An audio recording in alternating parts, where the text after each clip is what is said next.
The Predator X27 is a pretty big deal.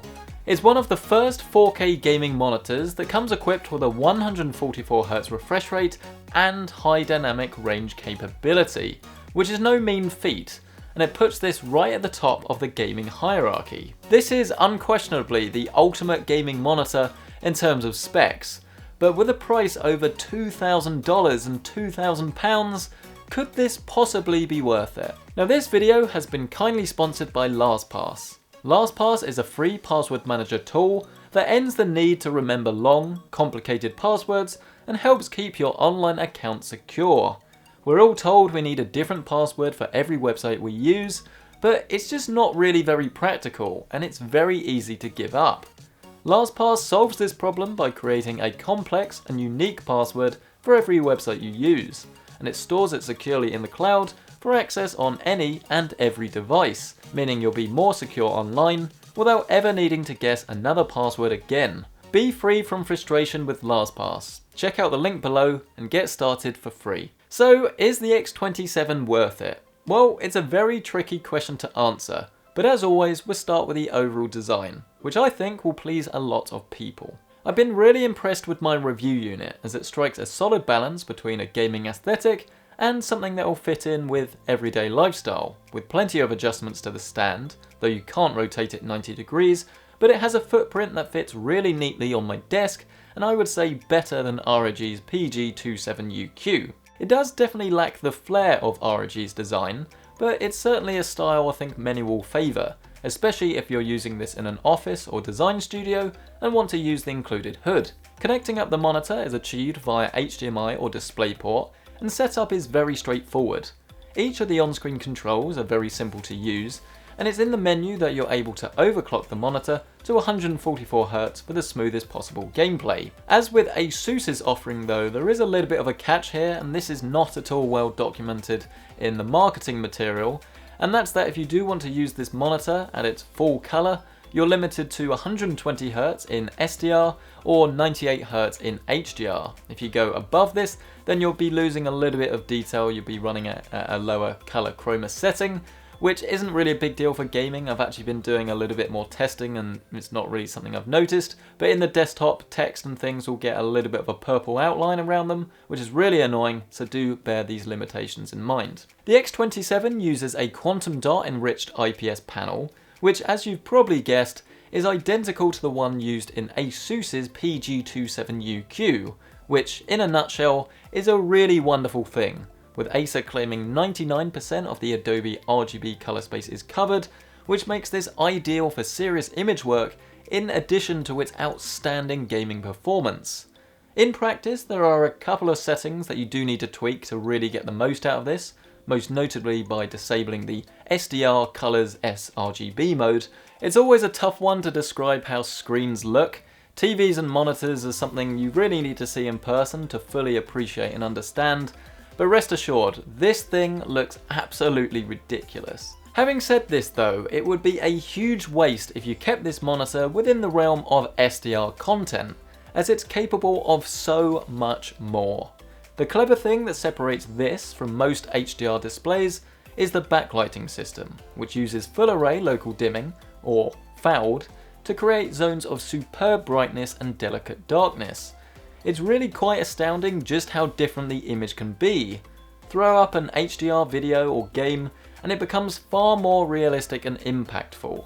Really impressive stuff. Speaking of gaming, this is really a gaming display. It's got the Predator logo on it, it's got Nvidia's G-Sync 2 badge on the front, so how good is this thing for games? Well, in a nutshell, it is a game changer.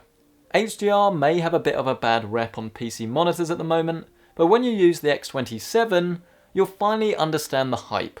Games look simply incredible. My title of choice this time round has been Shadow of the Tomb Raider, and I've happily been running it in 4K HDR on an RTX 2080 Ti, and the results are spectacular. More competitive titles will of course run faster, and Battlefield 1 was a prime example, with multiplayer averaging around 100 frames per second at ultra settings.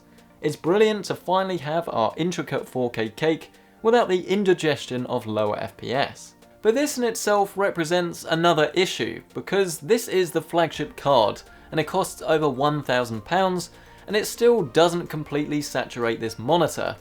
So if you are buying something like this, not only are you going to need the best hardware possible, but you're still going to realise that it is a little ahead of its time. Boot up a game that lacks any HDR credentials, and the story is a little different, as while everything is still super smooth, without any real sign of input lag, it lacks the spark that's associated with HDR content.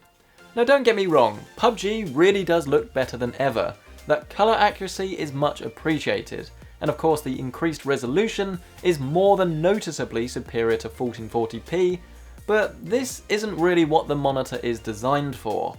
Then there's also the issue of size, as a 27-inch monitor isn't the most immersive thing possible, and when you've got that 4K resolution, I can't help but think a 32-inch form factor would have been better, and it would have just enabled that little bit more screen for increased immersion. I can certainly overlook this though, as I'm sure many will disagree with me, and there's plenty of demand for a 27-inch monitor, but sadly there's actually a bigger issue with the X27 that really took its shine off upon discovery. You see, both the PG27UQ and the X27 both have active cooling inside that are needed to actually chill these monitors, and they're both usually running in a very low-end hum that's not really noticeable to my ears in all but silent rooms. The problem with the X27 though is that it takes this a little bit too far when pushed. So for example, it was only yesterday that I was playing Far Cry 5 for around about an hour and a half, 2 hours, and as soon as I took my headphones off, I suddenly realised that there was an almighty noise in the room, and it was actually coming from the monitor. Yeah, it's pretty loud. And this was simply because it got so hot, displaying all of that bright sunshine, all of the fire and all of that good stuff, that it got louder than my PC. Problems are clearly present then, and when you factor them in with the price tag, it's a very difficult thing to justify.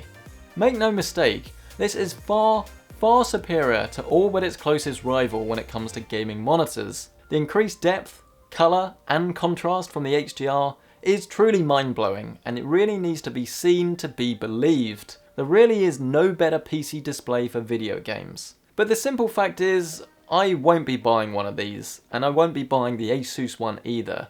It's so much money to spend that in my personal opinion, I guess I just want more monitor for my money, and I don't want to have to deal with any real teething problems that come from new tech. Obviously though, your opinion may be completely different, and if you're happy to spend the money for the best, then all the power to you.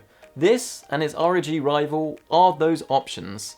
But just be aware that you're going to need a lot of GPU horsepower to actually run this, and you'll be facing some fan noise that you'll definitely be wanting to invest in a good headset to firmly drown out in the most intense applications. So what do you guys think? Is the X27 the be-all and end-all of PC gaming, or will you be waiting for something else, or does 4K not even matter? Let me know down in that comment section below, and of course I will leave links as always to this product so you can check out current pricing down in the description below. And of course, while you're down there, don't forget to check out our sponsor LastPass. It is so simple to set up, and it works across desktop and mobile. All you need to do is create an account with a strong master password, and this is actually the last password you ever need, and it's used to unlock your digital password vault. It's then just a case of visiting a website and letting LastPass generate a newer and more secure password for you, which will be available anytime, anywhere. Try LastPass yourself for free at the link below. If you've enjoyed this video, hit the like button to let others know it's a video worth watching, and of course get subscribed for more videos just like this, or to see my review of its closest rival, the PG27UQ, you can find that in the end screen. But a massive thank you to you guys for watching, and I will see you in the next one.